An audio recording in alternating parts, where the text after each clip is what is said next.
What's up, traders? Prior to this video, we talked more on fair value gaps. I explained in details how fair value gaps are quite similar to liquidity voids. When you are searching for liquidity void in the market, you can also see them as fair value gaps on a higher time frame. On this, I will give you examples of liquidity voids. So liquidity voids in the markets are like this one right here. This one right here, you can call this one liquidity void, because why? You can see that there is just one set of people in the market, which are the sellers, right? This is called liquidity void, and this is on a 15-minute time frame. So when you go to a higher time frame, to this time frame, you see it as fair value gaps. See this one here also, it's called liquidity void. For this time frame, you can see these ones as what? As fair value gaps. This one right here as fair value gaps. So you can watch the other video about fair value gaps, so you understand how to spot them in the market. So on a high time frame, it's fair value gaps, and on a lower time frame, it's confirmed by your liquidity void. So let's go to a higher time frame. Let's see 30 minutes, or let's see 1 hour. You can see on a 1 hour time frame, you can see that it's quite smaller. You can see how price reacted to it. So it's quite smaller on a higher time frame, and it's called a fair value gap. So liquidity void is labeled in such a way that on a bullish trend, when you see liquidity void, okay, let's see on this bullish trend now, and this is a liquidity void, right? This market going up is a liquidity void going to the 30 minutes.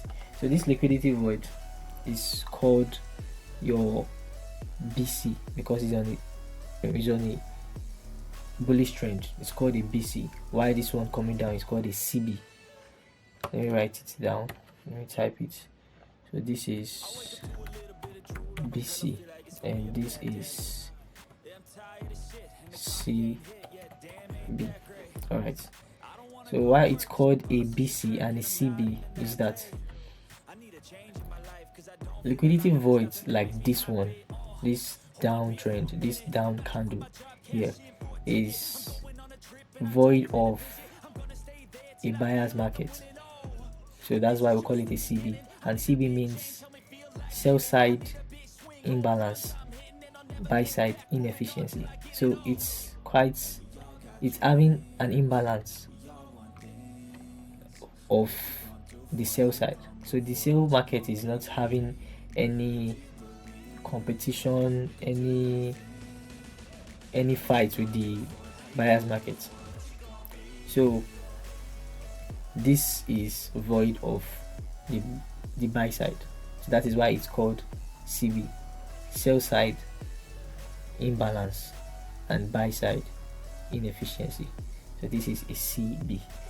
And for a BC, this is a fair value gap price. So let's imagine we have this one here going up.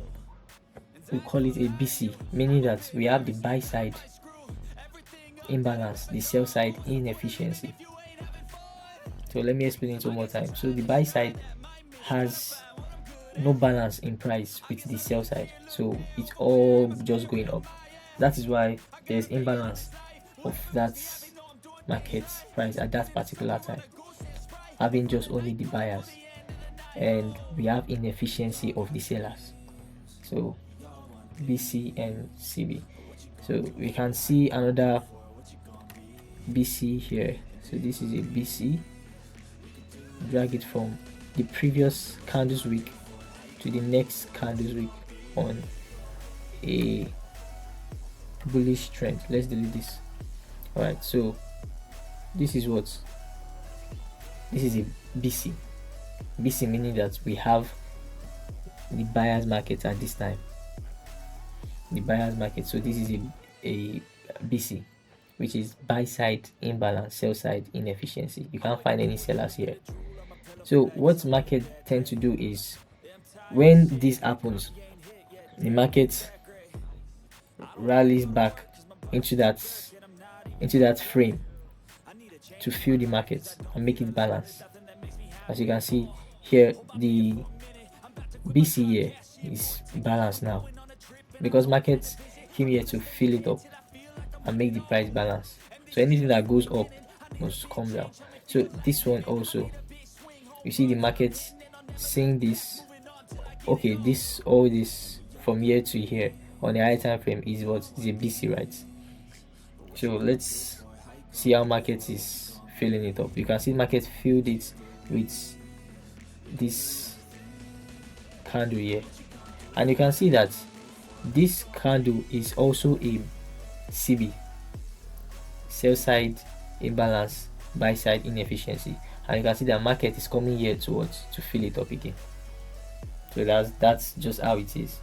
The same thing here, you can see that the market is being filled up by the BC here. So when the CB appears, the BC follows.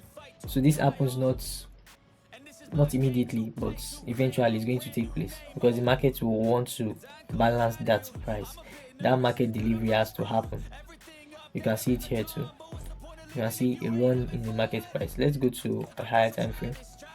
All right, you can see this CB here.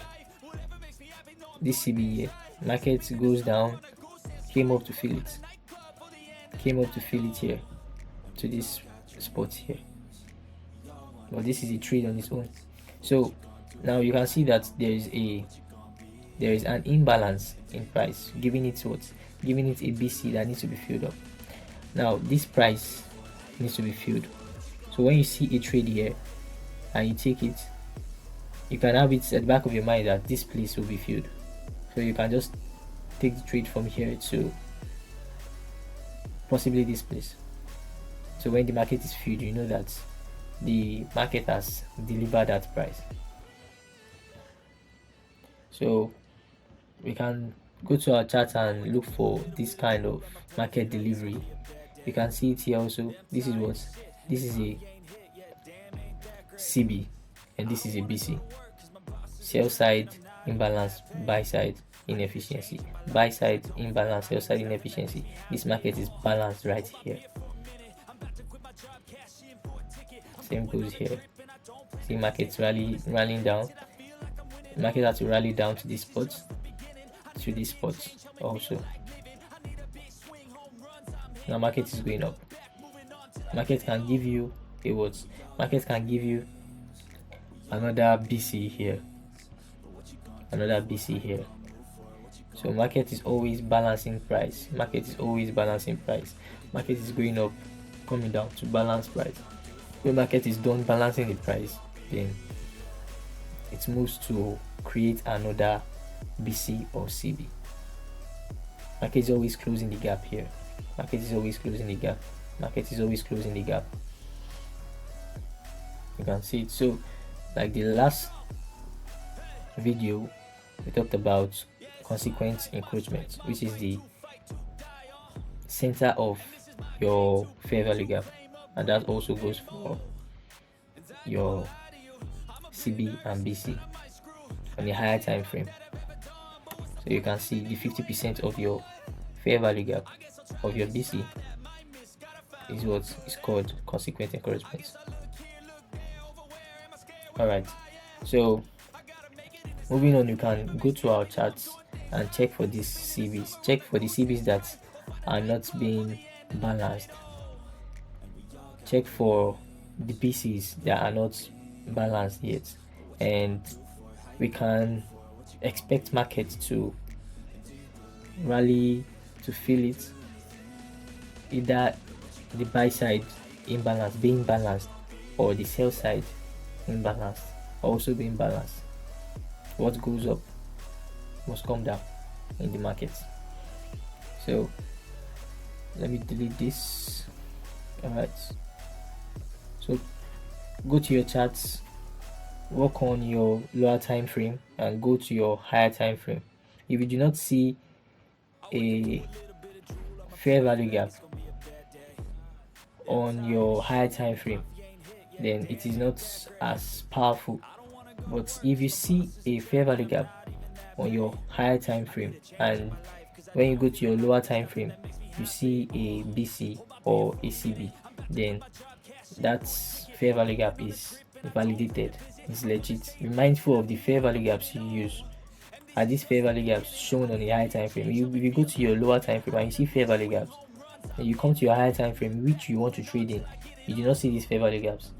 Those fair value gaps are, they can be traded as well, but they are not as powerful as the fair value gaps on the higher time frame, like the 4 hours, the 1 hour, the 2 hours, the daily. All right, so like, subscribe, and comment what your thoughts are, and let's move on to the next video. Peace.